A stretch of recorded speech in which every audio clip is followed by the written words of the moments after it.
parents, most of the time, they come late to church. So when they come to church, by the time this girl goes to the children department, the leader there have no room for her, and they send her back into the congregation where she feel miserable.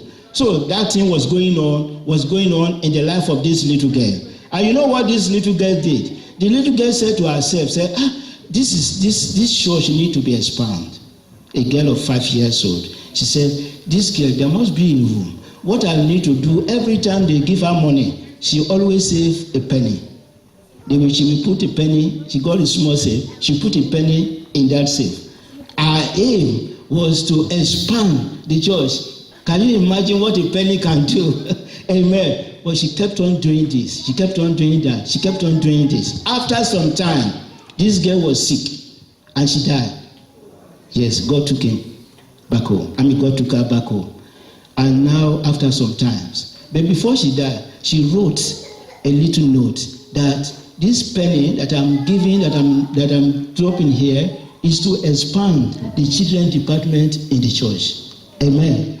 So when she died now, and one day her mom was looking to just tidy up the house, and the mom saw this. This is the little penny that my daughter has been saving. And she opened it, she saw a small note. And she read it, that this penny is to expand the children department. And the mom counted the penny was only 57 pence. Shout hallelujah. Hallelujah. And the mom looked at it, she began to shed tears. And she took the note and the penny to the pastor. Said, look at what I found in my house. The little girl, because she was not allowed to stay in the children department because the place was always packed. Look at what she did. Look at that little thing that girl did at the heart. That's why we say God, the Bible says, God doesn't look at outward appearance. God look at the heart. God looking in your heart. Whatever you are doing, that is what it connects to God. Not the big one, busy body. That is not what connected to God. But your heart. The little girl, the mom read it, the mom gave it to a pastor. The pastor as well shed tears. And the pastor brought it to the church, the congregation pastor read it. What that girl, the little contribution that girl has done. And in the congregation, there was a newsman as part of their member in the congregation. The newsman now look at it. This is a news that needs to go around. This man publicized it.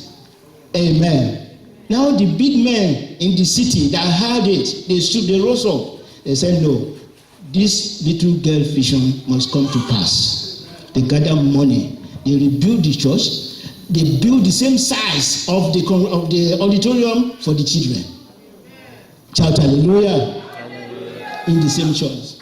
The church didn't have the money to do that, but God used the heart of that little girl to build a brand new church, the children department for the church, and have all the amenities.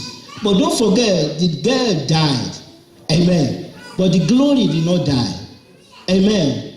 Amen. So that's what is happening to every one of us. Once you have divine relationship with God, God begin to use that to glorify his name. God used that to glorify his name in the life of that girl. So whatever you are doing in the house of God, God want to use that to glorify his name in your life, to glorify his name in your family. The Lord will help us in Jesus' name.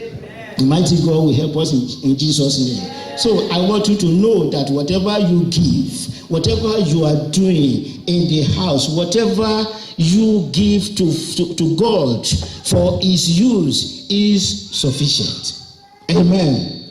Amen. So there is nothing you give to God that is wasted. No. Almost remember that God's promise will come to pass in your life. Don't be discouraged. Don't be discouraged, because discouragement is something that take away confidence. When you are too discouraged, you take away your confidence. You don't have confidence anymore. It is something that take away someone's hope.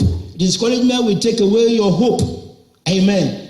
So in whatever you are doing, just learn how to pray to God Almighty. Learn how to pray, to connect yourself to God. I explained to you yesterday, I was so busy, this weekend was so busy. I didn't know what to do, but I have to pray. I connected myself to God instead of me getting discouraged. No, I didn't do that. I prayed, and God made a way for me. And today I am here. So my my brothers and sisters, whatever you are going through, do not be discouraged. You remember what happened to David? David in 1 Samuel 30, between verse 6 and 8. David was working for God. David went, he left the city. By the time he came back to the city, they have taken all his family, his wife in captive.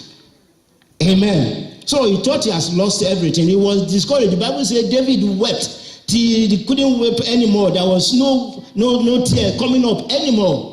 Amen. But David did something. What did he do? David encouraged himself in the Lord. Amen. So God has to tell him, go and get your things back. Go and possess your possessions. Go and do what you cannot do. Amen. So, are you here this morning? You'll be going through whatever in this city, in this part of the world. It's very hard. So many things tie people down in this land. Not only in this Birmingham, in Europe, in the Western world generally. Are you going through one of these things? But the Lord saying to you this morning, don't be discouraged. Inquire for the Lord. Encourage yourself with the Lord. I want you to bow down your head now.